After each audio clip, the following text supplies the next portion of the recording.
Welcome to மருமகள் kitchen. இன்னைக்கு வீடியோல ஹையர் ரெஃப்ரிஜரேட்டரோட ஆர்கனைசேஷன் தான் பார்க்க போறீங்க. இது ஹையர் பாட்டம் அப் மாடல்.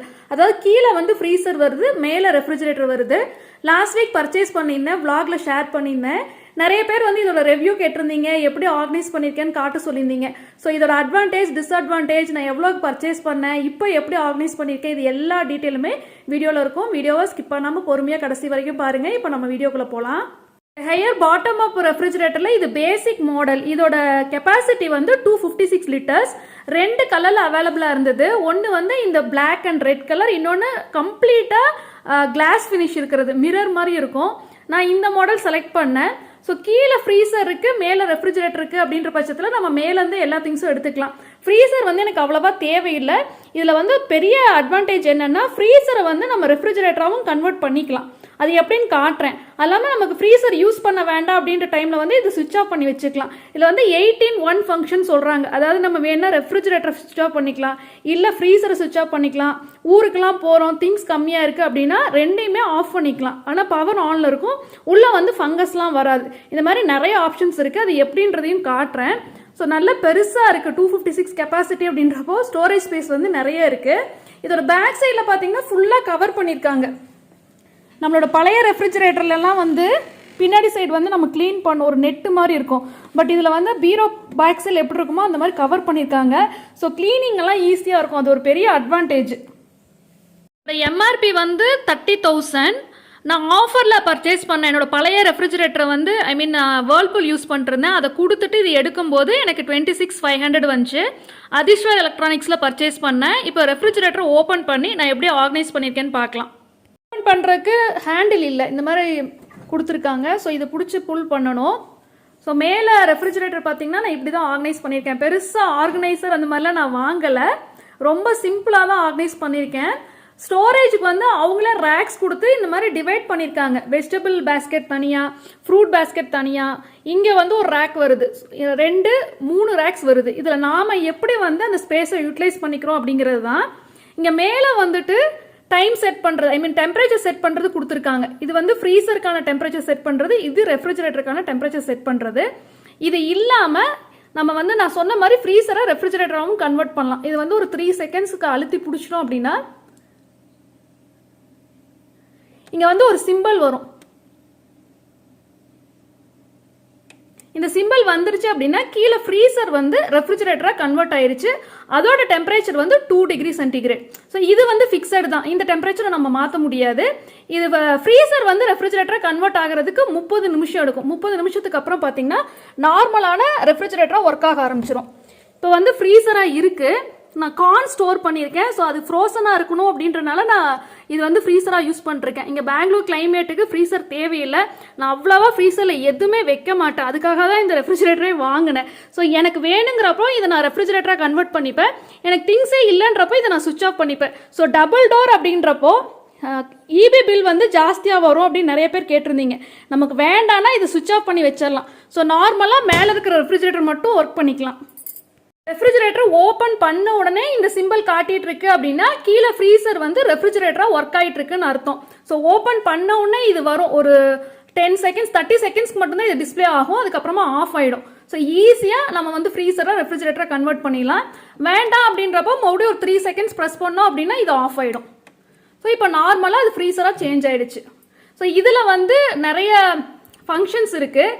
இது நான் இப்போ எக்ஸ்பிளைன் பண்ணுறேன். உங்களுக்கு புரியல அப்படின்னா நீங்கள் ரெஃப்ரிஜரேட்டர் வாங்கும் போது இன்ஸ்டாலேஷனுக்கு வந்து அங்கே இன்ஜினியர் வருவாங்க, அவங்க உங்களுக்கு கிளியராக எக்ஸ்பிளைன் பண்ணுவாங்க. இப்போ நான் எனக்கு தெரிஞ்ச வரைக்கும் இதை எக்ஸ்பிளைன் பண்ணுறேன். இந்த பட்டனில் ஃபர்ஸ்ட் ஒன் வந்து ரெஃப்ரிஜரேட்டராக ஃப்ரீசராக கன்வெர்ட் பண்ணுறது கீழே இருக்கிறத.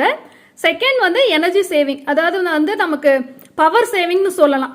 பவர் சேவிங் ஆப்ஷன் வந்து வேணும் அப்படின்னா இது ப்ரெஸ் பண்ணிட்டோம் அப்படின்னா இந்த சிம்பிள் வந்துடும். அப்போ பார்த்தீங்கன்னா கரண்ட் பில், EB பில் வந்து கம்மியாக தான் வரும். கீழே வந்து உங்களுக்கு 7 டிகிரிக்கு வந்துருச்சு. இது வேண்டாம் அப்படின்னா நம்ம இதை மறுபடியும் 3 செகண்ட்ஸ்க்கு ஆஃப் பண்ணிட்டோம், பிடிச்சோம் அப்படின்னா அது ஆஃப் ஆகிடும். ஸோ இப்போ வந்து இந்த ஃபங்க்ஷன் சொல்கிறேன்.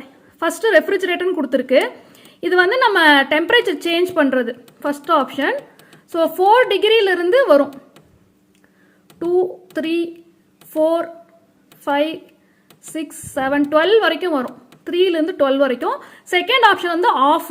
ஸோ நமக்கு ரெஃப்ரிஜரேட்டர் வேண்டாம் அப்படின்னா சுவிச் ஆஃப் பண்ணிக்கலாம். கீழே ஃப்ரீசர் மட்டும் ஒர்க் ஆகும், இல்லைன்னா கீழே ஃப்ரீசரை ரெஃப்ரிஜரேட்டராக கன்வெர்ட் பண்ணிட்டு அதை மட்டும் ஒர்க் பண்ணிக்கலாம். இன்னொரு ஆப்ஷன் வந்து சூப்பர் கூல் வச்சா சீக்கிரமாக கூலிங் ஆகிடும். So 3 function. அதே மாதிரி தான் ஃப்ரீசர்லையும் நம்ம டெம்பரேச்சர் சேஞ்ச் பண்ணலாம்.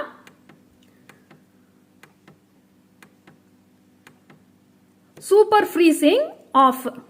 ஸோ இப்போ ஃப்ரீசர் ஆஃப் ஆயிடுச்சு. நம்ம ஃப்ரிட்ஜை க்ளோஸ் பண்ணிட்டு ஓப்பன் பண்ணும்போது என்ன மோடில் செட் பண்ணியிருக்கோன்னு தெரியும். இப்போ ரெஃப்ரிஜரேட்டர் ஓப்பன் பண்ணுறேன். ஸோ ஓப்பன் பண்ண உடனே காட்டும் உங்களுக்கு கீழே ஃப்ரீசர் வந்து ஆஃபாக இருக்குது. ஸோ இந்த மாதிரி நம்ம கீழே ஃப்ரீசரை ரெஃப்ரிஜரேட்டராக யூஸ் பண்ணிருக்கோமா, ஃப்ரீசராக யூஸ் பண்ணிருக்கோமா, ஆஃபில் இருக்கா அப்படின்றத டிஸ்பிளே பண்ணிடும். ஈஸியாக புரியுதுன்னு நினைக்கிறேன். புரியலன்னா நீங்கள் ஃப்ரிட்ஜ் வாங்கும்போது அவங்க இன்ஸ்டாலேஷன்லாம் இன்னும் கிளியராக எக்ஸ்பிளைன் பண்ணுவாங்க. இப்போ நான் எப்படி ஆர்கனைஸ் பண்ணியிருக்கேன்னு பார்க்கலாம். இப்போ ரெஃப்ரிஜரேட்டரோட கூலிங் வந்து நான் 8 டிகிரி வச்சுருக்கேன். நார்மலாக 5 டிகிரி இருக்கும், பட் இப்போது வின்டர் அப்படின்றனால 8 டிகிரியில் வச்சுருக்கேன். திங்ஸ் நிறையா இருக்கிறனால 8 டிகிரி. இதே திங்ஸ் கம்மியாக இருக்குது, அவ்வளோவா திங்ஸ் இல்லை, வெஜிடபிள்ஸ் ஃப்ரூட்ஸ்லாம் இல்லை அப்படின்னா நான் 12 டிகிரிக்கு வச்சுப்பேன். ஸோ நம்ம டெம்பரேச்சர் எப்படி வேணால் சேஞ்ச் பண்ணிக்கலாம். அதுக்கு தகுந்த மாதிரி பவரும் வந்துட்டு உங்களுக்கு மாறுபடும். இந்த மந்த் யூஸ் பண்ணிட்டு இருக்கேன். நான் நெக்ஸ்ட் மந்த் வேணா EB பில் எவ்வளோ வந்துச்சுன்னு என்னோட vlogல ஷேர் பண்ணுறேன். ஸோ இதில் வந்து வெஜிடபிள் ஸ்டோரேஜ் பாக்ஸ் இருக்குது. இதில் வந்து வெஜிடபிள்ஸ் வந்து நான் கேட்டகரைஸ் பண்ணி ஸ்டோர் பண்ணியிருக்கேன். இது வந்து அந்த சிலிக்கான் பேக்ஸு. இப்போ ரீசெண்டாக அமேசானில் பர்ச்சேஸ் பண்ணேன். 5 பேக் வந்து ஆஸ் அ செட்டாக வாங்கியிருக்கேன். இதோட கெப்பாசிட்டி வந்து 1 லிட்டர். ஸோ 1/2 கிலோ வரைக்கும் காய்கறிகளை ஸ்டோர் பண்ணி வைக்கலாம். இப்போ எங்களோடது வந்து சின்ன ஃபேமிலி, எனக்கு இந்த கெப்பாசிட்டி போதும். இதே பேக் வந்து உங்களுக்கு லார்ஜர் கெப்பாசிட்டிலையும் கிடைக்குது, 1.5 லிட்டர்லையும் கிடைக்குது. இது ஓப்பன் பண்ணி காட்டுறேன் எப்படி இருக்குன்னு சொல்லி. சிலிக்கான் பேக்ஸ் இது கொஞ்சம் காஸ்ட்லியாக தான் இருக்குது. மேக்ஸிமம் வந்து 1/2 kg வரைக்கும் தான் வெஜிடபிள் ஸ்டோர் பண்ண முடியும். ஏன்னா இது வந்து 1 லிட்டர் கெப்பாசிட்டி. நான் கீழே டிஸ்கிரிப்ஷன் பாக்ஸில் வேணால் லிங்க் கொடுக்குறேன். 5 பீசஸ் செட் இருக்குது, 3 பீசஸ் செட்டு, 6 பீசஸ், அந்த மாதிரி நிறைய கேட்டகரியில் அவைலபிளாக இருக்குது. நம்ம வெஜிடபிள்ஸை வந்து போட்டுட்டு இது மேலே வந்துட்டு லாக் பண்ணுற மாதிரி இந்த ஸ்டிக்கு கொடுத்துருக்காங்க. யூஸ் பண்ண வரைக்கும் நல்ல குவாலிட்டியாக தான் இருக்குது. இதில் வந்து நான் கேரட், பீன்ஸ், அப்புறம் வெண்டைக்காய், கத்திரிக்காய், பீட்ரூட் இந்த மாதிரி வெஜிடபிள்ஸ் தான் ஸ்டோர் பண்ணியிருக்கேன். இப்போ பெரிய காய்கறிகள் முட்டைக்கோஸ், காலிஃப்ளவர் அந்த மாதிரிலாம் வாங்கினா நம்ம அப்படியே வச்சுக்கலாம். பேக்கில் போடணுன்ட்டு இல்லை, அப்படியே வந்து ஸ்டோர் பண்ணிக்கலாம். சப்போஸ் இதில் வந்து இடம் பத்தலை அப்படின்னா ஃப்ரூட் பாக்ஸ்லையும் ஸ்டோர் பண்ணிக்கலாம். ஏன்னா ஃப்ரூட் பாக்ஸுன்றது நம்ம ஃப்ரூட்ஸுக்கு மட்டும்தான் யூஸ் பண்ணணும்னு அவசியம் இல்லை. ஃப்ரூட் பாக்ஸும் வந்து நல்ல ஸ்பேஷியஸாக இருக்குது. ஸோ நிறைய இடம் இருக்குது. காலிஃப்ளவர்லாம் வாங்குகிறோம், முட்டைக்கோஸ்லாம் வாங்குறோம்னா கூட இதில் ஸ்டோர் பண்ணிக்கலாம். பெரிய ஃபேமிலிக்கெலாம் ரொம்ப யூஸ்ஃபுல்லாக இருக்கும். வெஜிடபிள்ஸ் நிறைய பர்ச்சேஸ் பண்ணுறீங்க அப்படின்னா 2 பாக்ஸுமே கூட நீங்கள் வெஜிடபிள்ஸ்க்கு யூஸ் பண்ணிக்கலாம். ஃப்ரூட்ஸ் வந்து டோரில் கூட நம்ம ஸ்டோர் பண்ணிக்கலாம். மேலே இந்த ரேக்கில் வந்து இது நான் புதுசாக இப்போ ஆர்கனைசர் வாங்கினேன், இங்கே பக்கத்து கடையில் வாங்கினேன். இந்த ஆர்கனைசரோட ரேட் வந்து 180 ருபீஸ் வந்துச்சு. டொமேட்டோஸ் வந்து ஸ்டோர் பண்ணிக்கலாம்னு சொல்லிட்டு வாங்கினேன். இது BPA ஃப்ரீ பிளாஸ்டிக் கண்டெய்னர். இது ஸோ ஈஸியாக இருக்கும் எடுக்கிறதுக்கு, பார்த்து எடுக்கிறதுக்கு ரொம்ப ஈஸியாக இருக்கும். நான் ரவுண்டாக ஒரு பேஸ்கெட்டில் தான் வந்து டொமேட்டோ ஸ்டோர் பண்ணிருந்தேன். கொஞ்சம் இடைஞ்சலாக இருந்த மாதிரி இருந்துச்சு. ஸோ இது வந்து காம்பேக்டாக இருக்குது, ஒரு கார்னரில் வந்துருச்சு. நம்ம சின்ன சின்ன பாத்திரம் கூட இங்கே வச்சுக்கலாம். இந்த பேஸ்கெட் வந்து நீங்கள் பழைய ரெஃப்ரிஜரேட்டர்லேயே பார்த்துருப்பீங்க. இல்லை கருவேப்பிலை, கொத்தமல்லி தழை, இஞ்சி, பச்சை மிளகா வந்து ஜிப்லாக் கவர்ஸில் டிஷ்யூ பேப்பர் வச்சு வச்சுருக்கேன். இப்படி ஸ்டோர் பண்ணுறனால 1 வீக் 10 டேஸ் வரைக்கும் ஃப்ரெஷ்ஷாக இருக்குது. இதுக்கு மேலே இருக்கிற இந்த கம்பார்ட்மெண்ட் வந்து ஹைட் வைஸ் கொஞ்சம் பெருசாக இருக்குது. இதில் வந்து நான் 2 மாவு பாத்திரம் ஸ்டோர் பண்ணியிருக்கேன். இதுக்கு முன்னாடி இந்த ரெஃப்ரிஜரேட்டரில் வந்து அகலம் ஜாஸ்தியாக இருக்கும். நல்ல பெரிய பாத்திரமே வைக்கலாம், பட் இதில் அகலம் கொஞ்சம் கம்மியாக இருக்குது. அது ஒன்று டிஸ்அட்வான்டேஜ். ஆனால் என்னென்னா டெப்த்து ஜாஸ்தியாக இருக்குது. இப்போ நம்ம பாத்திரம் வந்து 4 பாத்திரம் வரைக்கும் ஒரே கம்பார்ட்மெண்ட்டில் கூட வைக்கலாம். இந்த மாவு பாத்திரங்களை பின்னாடி தள்ளி வச்சிட்டோம் அப்படின்னா இங்கே வந்து சின்ன பாத்திரங்கள்லாம் வச்சுக்கலாம். ஸோ இந்த ஸ்பேஸை வந்து கம்ப்ளீட்டாக ஸ்டெயின்லெஸ் ஸ்டீல் கண்டெய்னர் வைக்கிறதுக்கு யூஸ் பண்ணிக்கலான் இருக்கேன். இப்போ இதில் வந்து தயிர் பாத்திரம் வச்சுருக்கேன். தயிர் கொஞ்சம் மிச்சம் இருந்துச்சு, அதை வச்சுருக்கேன். இதுக்கு மேலே இருக்கிற ரேக் வந்து ஹைட் வைஸ் கொஞ்சம் சின்னதாக இருக்கும். இந்த ரேக்கில் வந்து கிளாஸ் கண்டெய்னர்ஸில் வெஜிடபிள்ஸ்லாம் ஸ்டோர் பண்ணி வைக்கிறதுக்கு யூஸ் பண்ணிக்கலான் இருக்கேன். இப்போ இந்த கண்டெய்னர் காலி தான். நைட்டு வந்து அடுத்த நாள் தேவைப்படக்கூடிய காய்கறிகளை கட் பண்ணேன் அப்படின்னா அதை வந்து கிளாஸ் கண்டெய்னரில் போட்டு இங்கே ஸ்டோர் பண்ணிக்கிறேன்.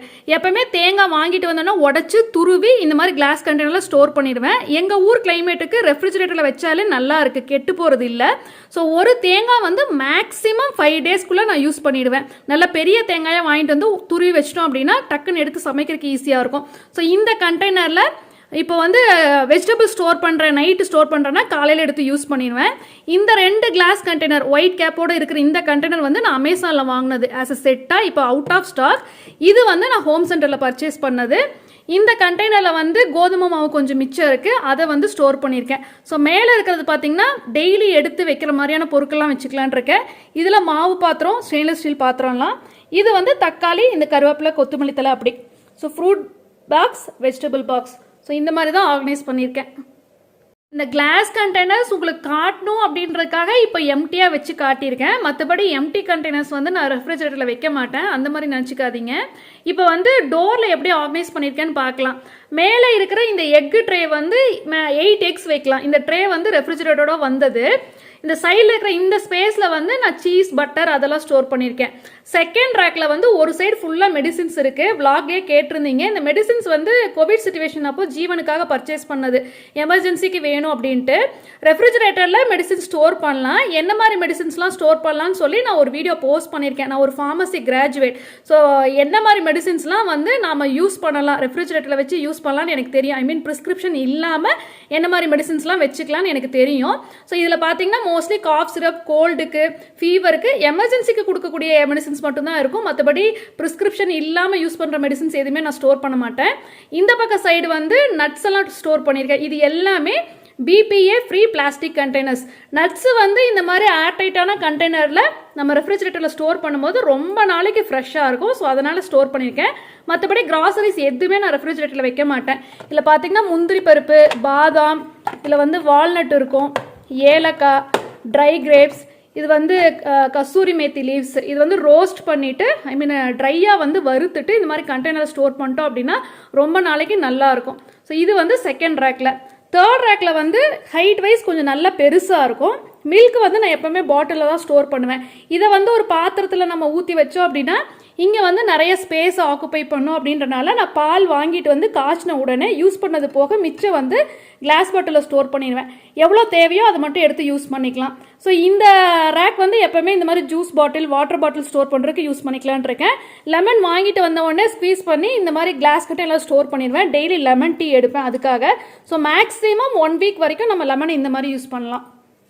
கீழே இருக்கிற இந்த ரேக் பார்த்தீங்கன்னா வித்து அகலம், ஐ மீன் டெப்த்து வந்து ரொம்ப கம்மியாக இருக்கும். ரொம்ப சின்ன ஸ்பேஸ் தான் கொடுத்துருக்காங்க. ஏன்னா இங்கே க்ளோஸ் பண்ணுற இடத்துல வெஜிடபிள் பாக்ஸ் வருது, அதனால டெப்த்து கம்மியாக கொடுத்துருக்காங்க. இதில் வந்து நம்ம பாட்டில்ஸ் எல்லாம் ஸ்டோர் பண்ண முடியாது. இந்த மாதிரி டெட்ரா பேக்ஸ் வேணால் வச்சுக்கலாம். இதுலேயே ட்ரை ஃப்ரூட்ஸ், அப்புறம் இதெல்லாம் சாக்லேட் போட்டு வச்சுருக்கேன். ஸோ டோர் முடிஞ்சிருச்சு. அடுத்ததாக வந்து ஃப்ரீசர் பார்க்கலாம். இந்த மாதிரி நீங்கள் ஃப்ரீசரையும் ரெஃப்ரிஜரேட்டராக யூஸ் பண்ணிக்கலாம். இந்த இதுலேயும் ஒரு பாக்ஸ் கொடுத்துருக்காங்க. வெஜிடபிள்ஸ்லாம் ஸ்டோர் பண்ணிக்கலாம். இல்லை வந்து ஜாயின்ட் ஃபேமிலி கிராசரிஸ்லாம் ஸ்டாக் பண்ணுவீங்க. இப்போ நிறைய பேர் கோதுமை மாவு, மைதா மாவு, ரவை பாக்கெட்லாம் வந்து ரெஃப்ரிஜரேட்டரில் ஸ்டாக் பண்ணி வச்சுப்பாங்க. வெளியே வச்சா பூச்சி விழுந்துரும்ன்ட்டு. அவங்களுக்கெல்லாம் கண்டிப்பாக யூஸ்ஃபுல்லாக இருக்கும். ஏன்னா இந்த ரேக்கே பார்த்தீங்கன்னா யூஸ் பண்ண போகிறதே இல்லை. ஸ்டாக் பண்ணணும் அப்படின்னா மட்டும் இது வந்து யூஸ் பண்ணிக்கலாம். அப்போ மட்டும் இந்த ஃப்ரீசர் செக்ஷனை வந்து ஆனில் வச்சுக்கலாம். ஐ மீன் ரெஃப்ரிஜரேட்டரும் ஆனில் வச்சுக்கலாம். ஃப்ரீசராக வைக்கணும்னு அவசியம் இல்லை. ஸோ இப்போ வந்து நான் கார்ன் இருக்கிறனால மட்டும்தான் இது ஃப்ரீசரை ஆன் பண்ணியிருக்கேன். நாளைக்கு வந்து கார்னை சமைச்சிருவேன். அதுக்கப்புறம் இந்த செக்ஷனை வந்து ஆஃப் பண்ணி வச்சிருவேன். இது வந்து அந்த ice pack, hot and cold packs, நமக்கு வந்து எங்கேயாவது வலி இருக்குது அப்படின்ற டைமில் ஐஸ் பேக்காக யூஸ் பண்ணிக்கலாம். ஸோ ஐஸ் கண்டிப்பாக வந்து வைக்கணும்னு அவசியம் இல்லை ஃப்ரீசரில். ஐஸ் மேக்கர் ட்ரே வந்து எக்ஸ்ட்ராவாக கொடுத்துருக்காங்க. இது வெளியே எடுத்து காட்டுறேன். இது வந்து கூடவே வந்து ஐஸ் மேக்கர் ட்ரே ஃப்ரிட்ஜ்லேயே வந்துச்சு. இதில் வந்து வாட்டர் ஃபில் பண்ணிட்டு ஐஸ் ஆனதுக்கு அப்புறமா இது வந்து ட்விஸ்ட் பண்ணிக்கலாம். ட்விஸ்ட் பண்ணால் ஐஸ் விழுகிற மாதிரி கொடுத்துருக்காங்க. ஸோ அந்த ஐஸை கலெக்ட் பண்ணுறதுக்கான ட்ரேவும் இருக்குது. இதையும் நம்ம ரெஃப்ரிஜரேட்டராக யூஸ் பண்ணுறோம் அப்படின்ற பட்சத்தில் இந்த பாக்ஸையும் நம்ம ஒரு ஸ்டோரேஜ் கண்டெய்னராக யூஸ் பண்ணிக்கலாம். இப்போ ஃப்ரீசரில் இருக்கிற இந்த பாக்ஸ் வந்து நமக்கு தேவையில்லைன்னா இதை ரிமூவ் பண்ணிவிட்டு கீழே இருக்கிற இந்த ஸ்பேஸை வந்து ஸ்டோரேஜுக்கு கூட யூஸ் பண்ணிக்கலாம். இல்லை நம்ம மாவு பாத்திரம் வந்து மேலே வைக்க முடியல அப்படின்னா கீழே கூட நம்ம மாவு பாத்திரம்லாம் ஸ்டோர் பண்ணிக்கலாம். ரெஃப்ரிஜரேட்டரை கன்வெர்ட் பண்ணிவிட்டு மாவு பாத்திரம் ஸ்டோர் பண்ணுறதுக்கு யூஸ் பண்ணிக்கலாம். ஸோ ஃப்ரீசர் செக்ஷனில் பார்த்தீங்கன்னா இவ்வளோ தான் இருக்கும். ஹையர் ரெஃப்ரிஜரேட்டரோட ஒரே டிஸ்அட்வான்டேஜ் நான் ஃபீல் பண்ணுறது வந்து வித்து அகலம் வந்து கொஞ்சம் கம்மியாக இருக்குது அப்படின்றது தான். மற்றபடி எனக்கு ரொம்ப பிடிச்சிருக்கு. உங்களோட ஒப்பீனியனும் கீழே கமெண்ட் செக்ஷனில் சொல்லுங்கள். இந்த ரெஃப்ரிஜரேட்டர் பற்றி நீங்கள் என்ன நினைக்கிறீங்க, நான் எப்படி ஆர்கனைஸ் பண்ணியிருக்கேன் அப்படின்றது கீழே கமெண்ட் செக்ஷனில் சொல்லுங்கள். வீடியோ பிடிச்சிருந்தா வீடியோக்கு லைக் பண்ணுங்கள். நீங்கள் என் சேனலை ஃபஸ்ட் டைம் பார்க்குறீங்க, இந்த வீடியோ உங்களுக்கு பிடிச்சிருக்கு அப்படின்னா கண்டிப்பாக சேனலுக்கு சப்ஸ்கிரைப் பண்ணுங்கள். இந்த இன்ஃபர்மேஷன் உங்கள் ஃப்ரெண்ட்ஸுக்கும் யூஸ் ஆகும்னு நினச்சிங்கன்னா இந்த வீடியோ லிங்க்கை உங்கள் ஃப்ரெண்ட்ஸ் கூட ஷேர் பண்ணுங்கள். தேங்க்யூ.